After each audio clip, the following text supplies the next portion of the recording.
यह उस आशा के बारे में है जो किसी के लिए हमारे दिल में है।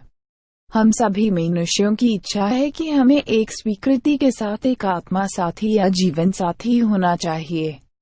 हम में से प्रत्येक के लिए स्वीकृति अलग है और रिश्ते का तरीका भी अलग होना चाहिए। प्रकृति ने हम मनुष्यों को पुरुषों और महिलाओं जैसे दो प्रकारों से शुरू किया है। अगर महिला या पुरुष मौजूद नहीं है तो कोई भी इंसान पैदा नहीं होता है। एक मानव के आने के लिए एक पुरुष और महिला होनी चाहिए। एक इंसान को बनाने के लिए पुरुष और महिला एक दूसरे पर निर्भर हैं।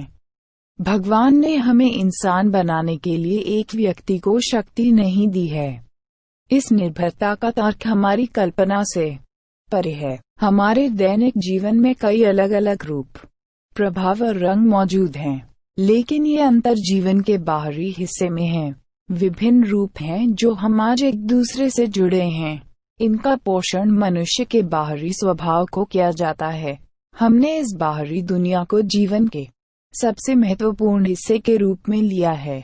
आज तकनीक की एक विशाल मात्रा है जिसने मानव जीवन को इतिहास के पहले के समय की तुलना में अधिक आरामदायक बना दिया है। हमारे पास आज इतिहास की तुलना में अधिक आय स्रोत हैं, लेकिन शरीर के अंतरतम भाग के बीच कोई जानकारी नहीं है। आज के जीवन में ऐसा कुछ भी नहीं है जो हमारी आंतरिक आत्मा को शांत कर सके। किसी विशेष वस्तु के ज्ञान से ही आंतरिक आत्मा को शांत किया जा सकता है, क्योंकि ज्ञान वह समझ बनाता है जिससे जीवन में बेहतर प्रदर्शन होता है। उदाहरण के लिए, केवल मनुष्य चीजों को समझते हैं और सीखते हैं। लोग रिश्तों को बेहतर बनाने के लिए अपना रवैया नहीं बदलते हैं। लोग यह भूल गए हैं कि अंतर केवल मनुष्य की पूर्ति का कारण बनता है।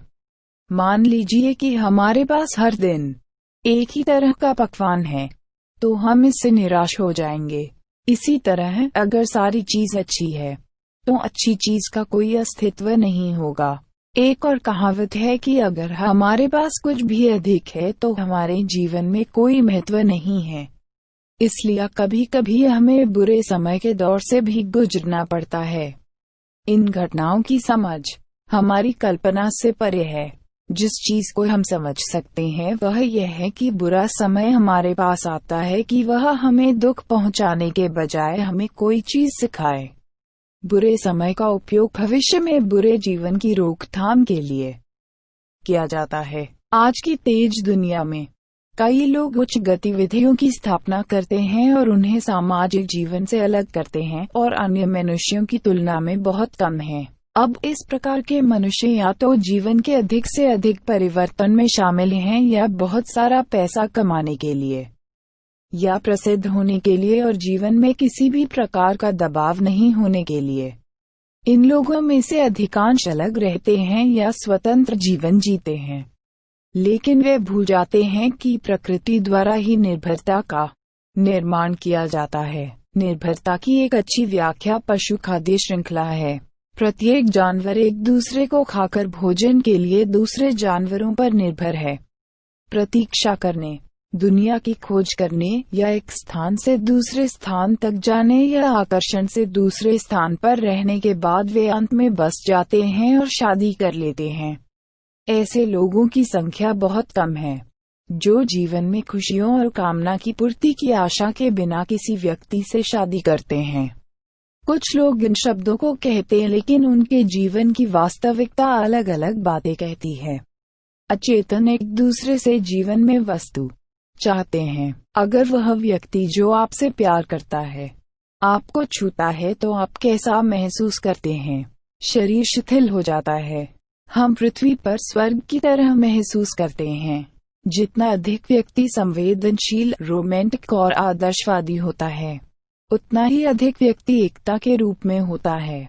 इन रूपों में व्यक्ति अपने जीवन साथी को अपने जैसा समझता है। विशेष रूप से वह सोचता है कि वे एक साथ हैं या एक हैं। वे एक दूसरे से अलग होने के बारे में नहीं सोचते। इस प्रकार के लोग आध्यात्मिक एकता का अनुभव करते हैं। इस प्रकार की एकता को बहुत कम लोग अपनाते हैं या मानते हैं।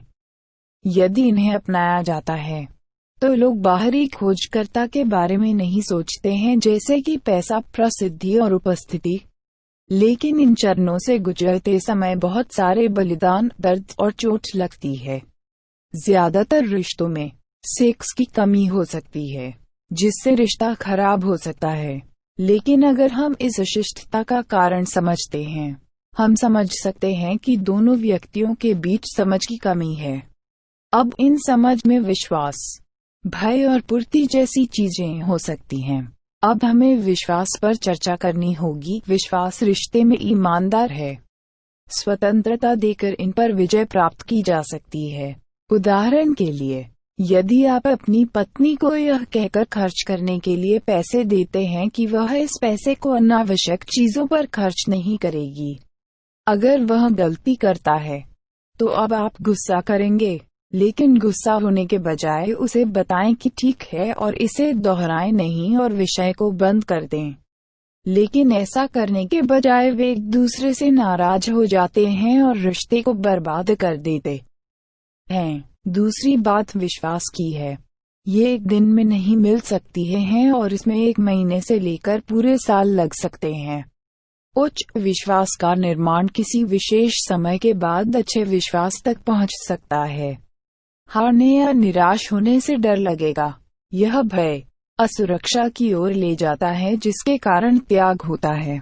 लेकिन ये बलिदान जीवन में विनाश का कारण बनते हैं।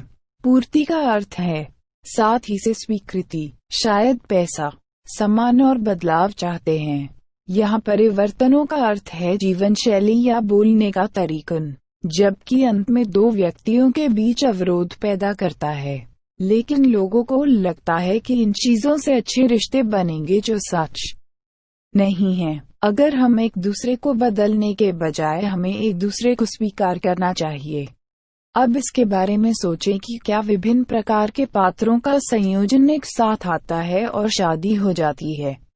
अगर दंपति के बीच संघर्ष है, फिर संतानों में संघर्ष का गुण होगा, और संतान सुखी है तो युगल का रिश्ता सुखी है।